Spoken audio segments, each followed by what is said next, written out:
Hi again, Jason here. Today I'm going to talk to you about two things. I'm going to talk to you about the difference between investment and speculation, which is a key distinction to being a successful investor. And I'm also going to talk to you about Apple and what I think of the company and whether or not I think it's a good buy. So in Benjamin Graham's book, The Intelligent Investor, he makes the distinction between an investment and a speculation. So to quote him in his own words, as I read here from my notebook, he says, "An investment operation is one which, upon thorough analysis, promises safety of principal and satisfactory return. Operations not meeting those requirements are speculative." So I think the three key points here are analysis, safety of principal, and return. So I'm going to start off with analysis because I believe this is the most important element of defining what an investment is. So in order to consider something an investment, you have to do analysis. Did you ever get a stock tip from a random friend or a relative and then went out and bought the stock or considered buying the stock? If you don't actually look into the stock yourself or ask someone else who has looked into the stock or gather more information, that's considered speculative. And what is analysis? Okay, when I'm doing a stock analysis, I'm basically using reasoning in order to come to a conclusion whether or not to invest. The kind of reasoning that I'm using and that everyone uses is inductive and deductive reasoning. And in terms of stock analysis, you're mostly doing inductive reasoning. So inductive reasoning is basically gathering evidence to support or disprove conclusions. So if I want to look into Google stock, for instance, I'll look at their earnings and I'll look at their balance sheet to reason whether or not it's a good investment. So you have to look at the company, and then based on the evidence you gather, you come to a certain conclusion that either supports or dissupports certain conclusions. The other type of reasoning is inductive, where if you say this happens, therefore this, therefore this. That is used too, but not as often. And all this reasoning is based on empiricism. So you have to be able to physically see the data in order to come to conclusions. You can't just make up the data. You have to be able to physically see it or touch it or taste it. And this is actually the type of reasoning that the scientific method is based on. And that's why in the scientific method, all they have are theories.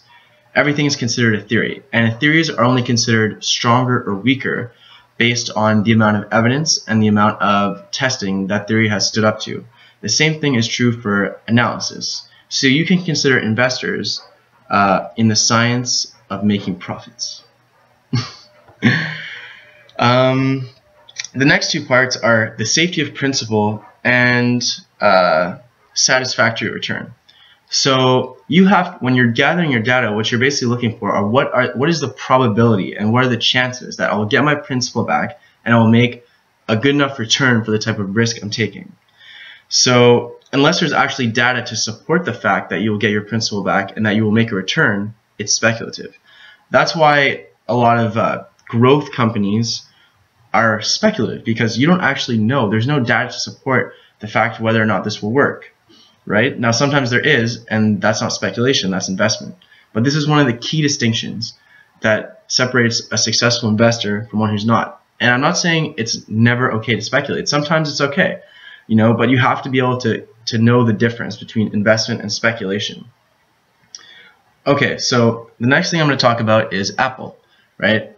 And there's lots of buzz around Apple, and people always talk about investing in Apple, so I'll just give my thoughts on whether or not I think it's a good investment. So first I'd like to say Apple is a fantastic company, and they have some fantastic products. And if you look at their financials, being their balance sheet, their income statement, their cash flow, it all looks great. The company looks amazing. There's only one problem with Apple, and that is Apple's success is largely based on the future rather than on the past. And what I mean by this is Apple is in the type of industry where if they come out with 2 or 3 bad products in a row, they can be totally bulldozed by their competitors.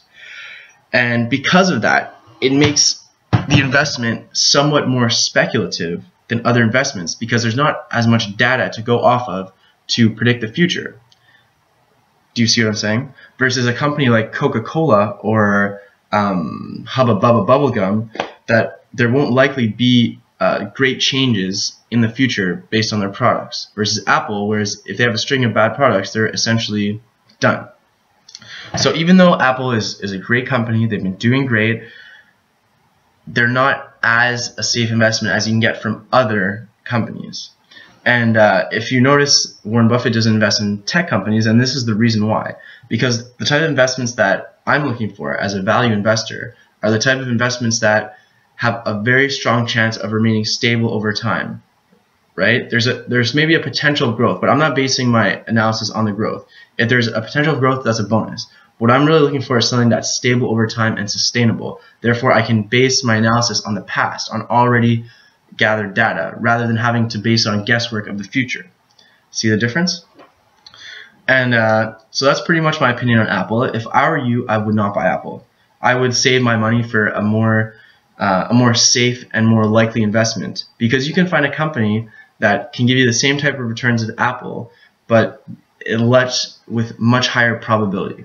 So I'm going to end with a quote by Warren Buffett, and the quote is, I'm going to read it from my notebook, is, "I try to buy stock in businesses that are so wonderful any idiot can run them, because sooner or later one will."